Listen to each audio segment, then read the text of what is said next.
A very happy rainy evening from Chennai, India. On behalf of CCG, I would like to welcome all of you for this 2020 webinar series. I would like to give a very short introduction about CCG. CCG is a 5-year-old forum with great, awesome professionals from various backgrounds. We would like to love to connect, collaborate with great professionals and grow together. Before we start off of today's session, I would like to welcome our very own speaker, Ms. Arni Srinivasan, a design thinker, a behavioral scientist, and of course, an adorable HR professional. Here go our HR Acharyas right away to deliver about speaking dashboards, measuring health rate in our style. Over to you, ma'am. Thank you.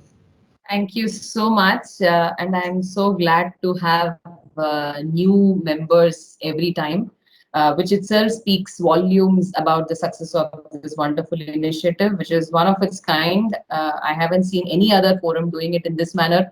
And the online webinar concept is not because of the pandemic. It is because it has been designed that way. So hats off to CCG for it, and very happy to be on the 9th episode of this. So today's topic is about speaking dashboards. Somebody had requested me to talk about importance of metrics and how do you design efficient metrics for your business. Definitely HR metrics, but to me, in my mind, HR is not something which is standalone from the business. It has to be very, very closely tied with the business goals. So we'll talk about HR dashboards or business dashboards and how you can keep them alive. And that's what I call them as speaking dashboards. And the more your dashboards are speaking, the more alive they are. That's how it talks about how healthy your business is. If your dashboards are dead, it's like the proverbial straight line in an ECG. If your dashboards are not speaking, if they are dead, it means actually that your business is also heading towards death, right? So, like always in my story, there is Anamika once again this time. So Anamika is at a coffee shop. Obviously not in the pandemic, but Anamika is at a coffee shop, and she has to make a decision about which organization to join. So how does the decision making in her mind work? So Anamika is actually sitting out there in the coffee shop, collecting a lot of data about the two organizations from where she has offers, and she has to make her decision to join. So when she is looking at all the data, what actually she is doing is she is looking at which organization has a better health, because that's where her choice would be for her to make her next move. So she has friends in both the organizations, and like all HR people, we have friends everywhere. So there are lots of ways in which we can actually source information about the organization. We are HR people, and we are not required to rely only on Glassdoor reviews or hearsay. We can find out a lot of information. So Anamika has invited two of her friends to the coffee shop, and she's waiting for them, and she's going to find out from them how their organizations, whether their organization has speaking dashboards, and she's going to measure the health of both the organizations where she has offers now. Okay. So when Anamika's two friends arrive at the coffee shop, she thinks that, okay, let me break the news to them. That I have offers from both your organizations, and I'm here to make a choice as to who is going to be my colleague going forward between the two of you. And both of them are very excited, and they try to influence her, saying that join my company. The other one says join my company. So Anamika says, hang on, I want to know which of your two organizations is healthy in its true sense, because this is a big decision of my life. So she asks, so she says, okay, let me do a question answer session with both of you. And my question is, which of your two organizations has dashboards which have 3 methods of measurement? So her two friends are wondering what is she actually asking, and they never thought about dashboards having 3 ways of measuring and presenting data. So they're curious to know, and they ask Anamika, so okay, so what do you mean by 3 ways of measurement and then that too in dashboard? So Anamika tries to explain that. She says a healthy dashboard or a speaking dashboard is one which has measurements shown in three ways. One is descriptive, second is developmental, and the third is predictive. So if your organization has dashboards where you measure the status of the or the health of the organization in these three ways, then your organization is something which would score a point on being more healthy than the other. So both her friends are wondering, they're actually looking back and trying to see, they're opening up their laptops and trying to see whether their dashboards are really alive and speaking. And they figure out that probably not. Because most of us, when we make our dashboards, we talk about descriptive. We talk about what has happened in the last quarter, what has happened in the last month, what has happened in the last half year, what has happened annually. All our dashboards are very, very high on descriptive. Are our dashboards representing the developmental analytics as well? Are we talking about what could be an incremental change I would make so that the descriptive data looks a little better the next time when I make the dashboard? Are we putting any developmental data and analytics into our dashboards? That's one question to look at if you want to keep your dashboard healthy, if you want to keep it alive so that your organization becomes healthy. The third one is predictive. A lot of organizations I know, of course, all organizations I know talk about attrition as a reporting. So attrition again as descriptive analytics in the dashboard. Some organizations put in predictive attrition. Now, predictive attrition is not difficult to put, and it's a very, very useful metric. Okay. So when you're looking at predictive data or predictive analytics in the dashboards, you can do a lot of these projections. So attrition can be a projection part of predictive analytics. You can put your wage bill. What will be your organization's wage bill? That can be a predictive data point. So there are these several things. So her two friends started wondering that if we have to get our dashboards to speak up and show the health of the organization, we need to bring in the aspects of developmental and predictive analysis. Okay. So now let's look at how do you choose the right metrics and set goals? When talking of dashboards, when you're talking of developmental dashboards, when you're talking of predictive dashboards, you need to be able to decide which are those metrics so that you're able to set those goals.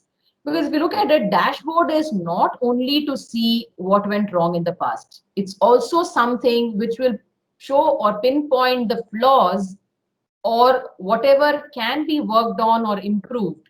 It's also, dashboards are also diagnostic tools. They're not just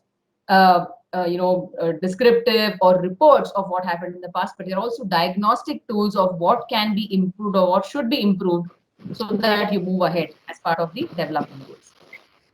So in order to build dashboards which are very predictive for the business, you have to choose the right metrics. Now I'll tell you what is meant by a good metric. Okay? Let's give it a very simple name. Let's give it some life. So what's a good metric? You can actually define good metrics as those metrics that if you're achieving your objectives, the metric is the one which is actually helping you and guiding you to achieve those objectives. Then that's a good metric. Okay. Now, what are the characteristics of good metric? The first one, good metrics are important for your company's growth and objectives, which means a metric is considered to be a good metric if it is closely tied to the primary objective of the organization. So if you look at HR metrics, if your HR metrics is only aligned to the HR goals, and there is no way that you can show a tight linkage to what are the organizational goals, then the HR metric which you have in place is probably not good enough. So think about good metrics are important for your company's growth and objectives. So to choose a metric which actually is closely tied to your company growth and objectives. Good metrics are those which have room for improvement. Okay, so good metrics are not just those things which show your organization or the HR function in good light. The metrics and dashboards are not meant to show that we are doing extremely well. The metrics and dashboards are meant to show where is it that we need improvement. So a good metric is something which can push your decision makers to do something better or drive towards improvement. Now, in the case of Anamika's story, is she using dashboards to see what happened in the past, or is she using dashboards for her decision towards the future? So she is basing her decision on the robustness of the dashboard. So that's how dashboards are important. So if you're a customer to that business, you would still want to look at some of the dashboards which actually talk about the health of the organization. Last but not the least, a metric is considered to be a good metric when it inspires action. Okay. When your metrics are important, the first aspect, when your metrics are important to the business and your metrics are those which can drive improvement, then you and your team will definitely know what questions to ask so that you get into action. So a good metric is something which actually inspires you to action. So what I would request each one of you is, when we start the conversation, think about metrics that you currently have and see if they are good enough. Think about the dashboards that you're currently preparing and see if they are speaking enough to talk about the health of the organization. Okay. Now, when we talk about, now we spoke about the goodness of the metrics. Now let's also look at it more from a structure of the metrics. We looked at it more from a qualitative way. So let's look at it in a quantitative way. So metrics are broadly quantitatively classified into two, which are leading indicators and lagging indicators. Now, leading indicators are the one which measure activities which are necessary to achieve your goals. They lead you to your goals. So if you have metrics or indicators or KPIs which actually lead you to your goals, those are leading indicators.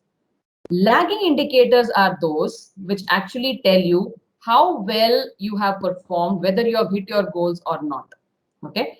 So leading indicators could be your targets, whereas your lagging indicators could be your revenue earned, just for example. All right. So a strategic combination of leading and lagging indicators are to be chosen as metrics for your organization. Now, even in HR, you can have leading and lagging indicators. So typically in HR, leading indicators could be turnaround times for a candidate hiring closure. It could be timelines for a performance appraisal process. It could be turnaround times for a ticket raised, an HR ticket raised, turnaround times for responsiveness, so on and so forth. So when you're actually creating an HR metrics, if your metrics is meant to really measure the how efficiently the HR department is functioning, it has to also talk about what are the developmental needs in the HR team. So if your metrics is showing HR slightly in a bad light, not doing so well in the aspect of responsiveness, nothing to worry, because that becomes an opportunity for you to work on that particular aspect of the metric and take it to a better performance in the next month or the next quarter. So your metrics should be transparent and a diagnostic tool to show you where you're lagging as well. Okay. So choosing your metrics, again, is not a very straightforward process, and it is not something that I would recommend anybody to do individually, right? Because a lot of bias can creep in when you're making a choice of a metric. For example, if you know that there is lot of scope of improvement in a particular aspect of the way HR is functioning, or your team is functioning, or your business is functioning, your bias will prevent you from adding that as one aspect in the dashboard, and that metric will not appear, which is not a good thing. Therefore, I would strongly recommend that you work as a group, work as a team, and choose which are the metrics that will come in place so that there is no bias that comes. Now, there are many models of how metrics are and what metrics should be called. There are some very interesting models which I came across as I was researching this topic, because I wanted to bring out the best and deliver the best in this. And I was trying to see what all I have done in the past. Of course, we all know KPIs. key performance indicators. Key performance indicators are nothing but metrics. Please understand, KRAs are your goals, but KPIs are metrics. A lot of us mix the two of them and use them interchangeably, but KPIs are metrics. Another type of metric, group of metrics is also called the TIE, TIE, where T stands for trackable, I stands for important, and E stands for explainable. The TIE format of metrics. So the theory there says that good metrics are always trackable. They are measurable. They are important for the organization, and they are very easily explainable to the stakeholders. So you can adopt a set of metrics which qualify the TIE. That becomes a good bunch of metrics. And this is a very simple framework of metrics. I think it's the simplest that I've ever seen. As you work as a group, if you're able to arrive at a group consensus of whether the metric is trackable, important, and explainable, I think you have it. Okay, and the TIE metric framework, it actually simplifies a lot of the complicated dashboards and makes it a lot more easily presentable. Because sometimes it makes sense to make dashboards available even to shop floor workers. By bringing this down to their level, making it very simple and explainable to them, we are also building in a lot of accountability in them. There's another model which is called as the IPA model of metrics. In the IPA model of metrics, I stands for important, P stands for potential improvement, and A stands for authority. So obviously important is it's an obvious thing. This is a metric or a dashboard which talks about what is important for the business. The second one is it talks about potential improvement. Where are the areas of potential improvement? That gets highlighted. And the third one is it also measures how many people or who or what percentage of population has authority to drive those developments. So if your dashboard is talking about what is important for the business as a measurable metric, it also talks about potential areas of development. If it is not able to identify how to go about doing it, who has the authority, then you still do not get where you actually get. Another very interesting model which I saw, this is typically used by a lot of startups. Now I have the opportunity of interacting with a good number of startups in so many ways. I also interact with students who run small startups as they are graduating out of these schools. And they told me something called as a pirate metrics. And I was quite intrigued as to why is it called a pirate metric or a pirate dashboard. The term pirate has come because the abbreviation of this metrics is R. R is something which is called as a cry of the pirates. Okay, land ahoy, R. So the R is actually double A triple R. Okay, so the pirate metrics is coined by the acronym double A triple R. Double A stands for acquisition and activation, and triple R stands for retention, referral, and revenue. Okay, so look at it in the context of a startup. A startup would like to measure what is the kind of business that they have acquired, okay, where their leads are heading. What is the business that they have actually activated, whether they have started with delivering their services. That's something that they need to measure. Are they able to retention of old customers? That's something that they need to constantly measure as they are growing.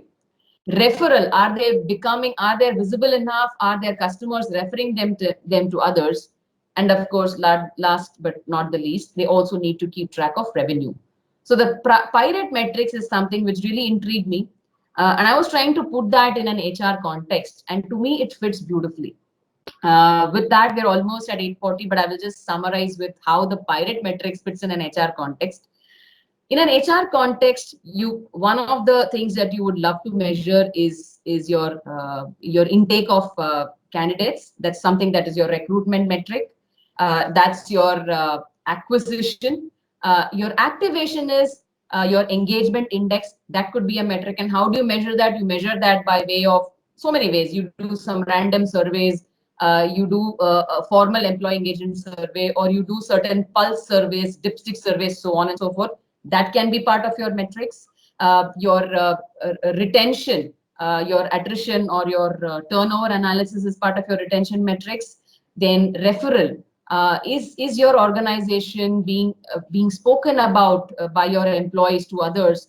Are people very gung-ho about getting their friends into it? Are you being represented as an employer of choice? That's how you measure your referral ability. And of course, revenue is something from an HR perspective. You can look at all your return on investment calculations for all the HR initiatives that you are driving. So I thought, to make the HR dashboards a lot more interesting, it would be a good experiment to see if the pirate model, which is typically used by startups called the R model, are we able to put that into practice in the HR space? So with that, I'm just over a minute more than the 20 minutes. And now it's open for discussion. I do see my very good friends from not from Chennai, from other places as well. I think we have Rajiv here, we have Mihir, we have Aditi. So please feel free to unmute and ask your questions, your thoughts. And as usual, let's make the next 20 minutes more sharing.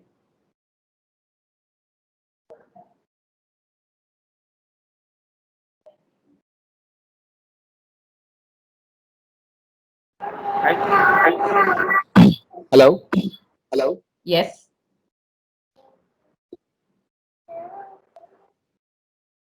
Yeah, we both are silent. Yes. Speak up. So I mean, I heard other voice also, I guess. Okay. Okay. So if anyone else who wants to share something, if he can go ahead. Who? I heard two voices. That's why. No. You can speak. You can speak. Okay. So the today's topic was very interesting because I never heard anyone giving the thought process or the opinions about how dashboard should look like. I mean, regarding recruitments or regarding startups. So the whole concept was very new. So for me, it was very interesting, and the kind of uh, new aspects that you shared about different kind of roles and the new and the dashboard should look like. It was very much fascinating for me. It will help me in many sense now onwards whenever I come across for any kind of clients who uh, come to me and share such kind of challenges to me. Thank you so much. Okay. May I have your name? I was not able to catch your name. Mihir. Was that you, Mihir? Oh, you sounded so different. Okay. Okay. Yeah, it's okay. Okay. I, Happy I to- I hate Microsoft Teams. Can I ask a question? Yes, please. Good evening, Harini. Good evening, all. Rajiv here. Good. Rajiv, yes. Yeah, your video is on. So good. As Yep. usual, fantastic delivery of the subject within 20 minutes, as usual. Now, my understanding is we are still in between reports and dashboards because Yes. still many of us conventionally use reports. So, Yes. if you can help us, all of us, to understand how reports and dashboards are different and how dashboards should essentially help us to take some decisions out of those numbers. Yes. Yes. Yes. So that Right. would be a great input. Yeah. So reports are something which are talking about what actually happened in the past. Your dashboards should have an almost equal emphasis on what went wrong in the past. So in the language of agile, which is something that I'm still researching and trying to explore, is do a lot of retrospectives. Okay. So when you're making your reports, do a lot of retrospectives of what could have been done differently if you wanted the reports to look better. Okay. The retrospectives will give you a good idea of those developmental metrics which you can build into your dashboard. Right. So let's take an example. If you're looking at employee turnover or attrition. Okay. So you're reporting about what has been the attrition in the past. But when you have to build a developmental aspect of the dashboard, you will start trying to find out from the exit and post-exit interviews as to what could have been done differently to retain those people. Many a time we assume that attrition is because of low salary. That's the most typical assumption. But when you look at it from putting it into the dashboard as a development metrics, you will do a little more deep dive into the real reasons that could appear in the dashboard. And your predictive aspect of the dashboard for the same attrition could be something where you're making a prediction based on either containing the attrition as it is at this stage, so what it will look at the end of the year based on your manpower projection, or you can even take an aggressive stand as to how would you bring down the attrition and then show that as a prediction. If you are able, so with every passing month, if you're able to drill down deeper on what are the things you should do as part of the development dashboard, you will also be able to build in the predictive dashboard. So this is one example. But the whole point is we don't look at development and predictive dashboards only because we feel that we need to look good in our reports. The reports can be made to look good, but dashboards are really showing ourselves in the mirror, because dashboards will give you a lot more reality. Because when you're putting predictions, you cannot do a prediction just like that. You have to back it up with a lot of real the background work that you wish to do and all of that. So dashboards really show us a face in the mirror compared to the reports.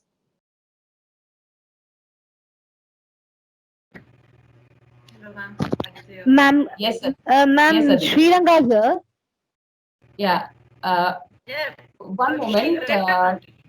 Okay. Yes. Okay.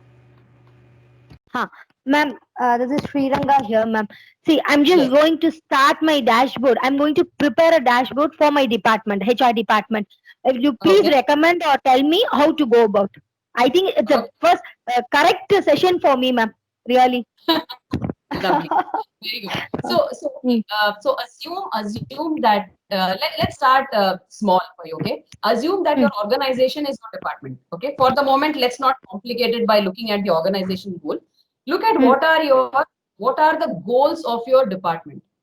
Goals of your department are not tasks that you do, but what are the goals? So the goals have to be broadly defined in a measurable manner as to what is it that you wish your department to be. So for example, your goal could be to contain attrition or to bring it down by X percentage. That could be your goal for this year. Your goal could be to improve the turnaround time in recruitment by so many days. Your goal could be to improve employee engagement by so many percentage points, whatever. So you define what are the goals. Another goal could be to position yourself on the P60 of the market in terms of compensation and benefits. So sit with the HR head, or if you're heading the team, sit with your team, brainstorm with the team and arrive at those goals. Okay. So once you arrive at those goals, choose those metrics which are tightly linked to those goals. Your metrics should be important, and because they are tied to the goals, your metrics should be something which is able to drive improvement. So with every quarter, when your dashboard is being presented every quarter, it should be able to show you a path forward towards achieving your goals. If it is something which is merely reporting to management, it doesn't serve as a dashboard in the true sense. Okay. And your goals and your dashboard should also, the metrics also should be something which is inspiring you to act in that direction, right? So come up with metrics which are actually, or which have these characteristics. And for you, because you are starting afresh, you can use the pirate design. I really loved it. And because it gives you the 5 important things that you need to measure, and that is applicable for HR also. So give it a shot. Use the pirate model and see if that works. So that is, what is the second aim, ma'am, in that? Acquisition, activation, retention, referral, and revenue. And it kind of fits beautifully for HR. So these 5 can be your metrics, because these metrics are important, tied to your goals. They inspire action, and they also show scope for improvement. So you should be able to design a dashboard with that. And then, of course, add in all the aesthetic features. Thank you so much, ma'am. Thank you. Welcome. And to add the point, Sriranga is coming. Like we met at MMA. Yes, strategic ma'am. talent management course. Okay. So you were in that class. That is why Yes, ma'am. That is why I'm so happy to take the input from you and start the my work, ma'am. Thank you. Most welcome, Sheila. Thank you so much. Most Thank you, Thank you so welcome. much. Gayatri. Thank you. Thank you, My Gayatri. pleasure. My pleasure. Aditi. Hello, I'm Yes, really Aditi. insightful as always. Thank you, sir. The matrix that you spoke of in the dashboard. So what I learned was that everything is measurable, and how I Yes. can connect the matrix to measuring the goals of my department, and not just reporting to the management, and also I Yes. can align that to the goals of the organization as a whole. So Yes. that was something I learned, especially because the pointers which you said, that startups, these are the things that startup they take care of, or they want to understand and they want to measure. Yeah. So Yeah. that, and this really helped me to figure it out, because right now we are changing the business model of our organization. Because of the COVID thing, there was a little impact on the way we were working and the kind of business model that we were hanging on to. So we are changing that, and now everything has changed, starting from the characteristic of the person that we're looking for a specific role. So everything has changed from recruitment. Ma'am, Correct. there was one question in here, that what about the subjectives? What about? What about? I didn't Ma'am, hear you. what about the subjective aspects of human resource? Hmm. How to deal with those? I mean, how can that be put on a dashboard or in a matrix? Like, employee satisfaction, or let's say satisfaction of the management, and these are all very subjective things and not Hmm. tangible. So how Hmm. can we measure these, and how can we actually put these things on paper? Okay, so let me give you an example with employee satisfaction. Okay, how do you measure that? Every time you cannot end up doing a survey which will give you a report, because doing too many surveys also will not make it authentic, and people can fudge surveys. There can always be central tendency of response. So I typically would not recommend a formal survey. But there's a very beautiful time tested way which I have done. I've done that all my life almost. Is that okay? You distribute your team to become employee champions of a bunch of people. Okay, you pick a number. I can become employee champion for, let's say, 20 people, depending on what your individual bandwidth is. It doesn't even need to cover everybody in the organization to start with. You can do it as in a pilot group. Okay, so if I choose that I can be a champion for 20 people, the methodology is okay. I want to measure the employee satisfaction in these 20 people. Okay, and we're doing it. So I have 20, you have 20, and the other people, all of us together, like 5 people in the team, we are going to measure the employee satisfaction by observing their behaviors for 100 people. That's where it is. How do you make it tangible? Is we measure their pulse by connecting with one-on-one with those 20 people, one-on-one at least twice a month. Okay, so I talk to individual employee number one today. In 15 days, again, I should be talking to the same employee in this month. Okay. Okay. Every month, twice, I should be talking to each of those 20 employees one on one. Okay. These conversations should be very casual, not meetings which are set up. Okay. Do those casual conversations so that they speak without coming to you with a grievance. You capture insights from those conversations. Okay, now when you all of you get together at the end of a week and you gather all the information that you've got, you classify that information based on what is the problem they're talking about. Okay, in one case we were at a situation where 60% of the people, that whole group met, 60% of the people had a problem about air conditioning in the office not being good enough, not being balanced, some places being very cold and some places being very hot. Okay, so that becomes a measure of how happy my employee is in the workplace. That becomes a measure of the health conditions or safety conditions or environment conditions in the workplace. Now I can put all these insights that come as like a Pareto graph. I make a Pareto graph, then I apply the 80-20 principle, I solve 20% of the problems, so that which is actually addressing 80% of the population. So I apply the 80-20 principle there, and I'm able to measure the satisfaction. So that's how you can convert the pulse of the people into tangible scores, and you can work on them. So that goes into your development and your predictive parts of the dashboard, because it talks about what are the gaps, what's not happening well. So that inspires action to get into development of what you can do better. And then you'll be able to predict what the next Pareto graph is going to look like. You can put the Pareto graphs also, that if we do these actions, next quarter, my Pareto graph is likely to look like this. And then go and validate it. Do the action and validate it. Your Pareto graph would have improved. And that is how you demonstrate your success to your management. Yeah, perfect. Got clear.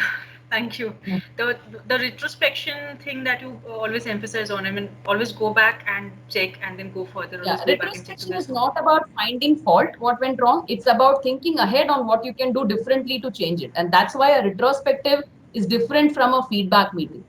Right? Retrospective always has one eye at the back and one eye forward looking as to what you can do differently to change it. Right, ma'am. Thank you so much. Thank you so much. You're welcome. Helpful as always. Thanks a lot. Do we have any other questions? Anyone else? Gayatri? I hope Salman was asking earlier. Is he online? Salman, do you have a question? Do you have a comment? I would like to hear from you since you have come for the first time. We would like to hear from your side too. I'm not I sure hope- if he's. I suppose he is. Can't hear him. No. Not sure. Never mind. Never mind. Any other questions? If there are no questions, we can let people go and watch IPL. Prakash, shall we wind up? Yes, ma'am, definitely, ma'am. I'm just waiting for another 1 or 2 minutes. Probably someone will start asking final question. All right. So while questions are coming, what I actually would recommend people I do would like to ask you one question, ma'am. Okay. When it coming to dashboard or whatever even reports, generally many of us doesn't know which one has to get captured for the Which sake one? of report. Which are the metrics that has to be get captured and which are the metric that has to be get projected. We generally go with the conventional method, but rather than that, I always look at how the organization is going to develop the business. So based on that, how we could really define the metrics. Because only if I know the metrics, I can go for the dashboard. Only if the dashboard is good, then I go for the results. Actually, that is what I found very beautiful and simple about the pirate model. The pirate model actually covers everything in the entire life cycle of a business, right? It starts with measuring how much of business you have acquired. Okay, so in HR, it actually talks about your hiring metrics, anything that's got to do with hiring. What are the things that you want to measure in hiring? So look at all those areas. And it talks right through retention, right up to retention and even revenue. So I found the pirate model very useful to start as a broad guideline, under which you can break it down into measurable things like turnaround times, closure times, or effectiveness. When it comes to learning and development metrics, effectiveness becomes something which is very important, because effectiveness is both it's descriptive, developmental, as well as predictive, right? So that can be a metric. So using the pirate model is a good starting point. You can then drill down to narrower metrics from that. Okay, ma'am. So I also used to struggle as to how do you come up with HR metrics. But then this model actually made a lot of sense to me. So that's why I thought it actually gives you a good starting point. It gives you a point from where you can start thinking. Many of us fail because we don't identify the correct metrics for the dashboards. Yes, exactly. So that's where this works, because it gives you a very broadly 5 metrics right away. All that you have to do is break it down, and that becomes easy. Once you have the 5 broad metrics, breaking down becomes easy. And again, a good metric is something which can be further improved, right? So if you're not able to make too much of predictive analytics from the dashboard with the existing metrics, you can still work on making it better. But the 5-point aspect of the pirate metrics is a fantastic starting point. So give it a try. Design it based on that. Sure, ma'am. Thank you, ma'am.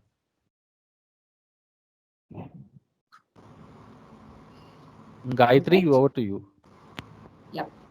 Yes, I suppose we don't have any other questions, right? Oh, we also had my good friend Harmeet Chawla from Mumbai. I just saw a message. I don't know if Harmeet is still there. So it was a good, pleasant surprise for me to see Harmeet as well. I just got a Great. message. No more questions. No more Oh, questions. that's fine. That's fine. Once again, very, very, very, very thank you so much for the wonderful session, ma'am. Like it was a really an eye opener from our side. Thank you so much. Thank you so much, everyone. Have a good night and a great week ahead. See you Thank you next so month. much, ma'am. Bye for now. Thank you, ma'am. Thank you. Bye. Bye. Thank you, Harini. Thank you all. Thank you. Thank you, ma'am. Thank you so much.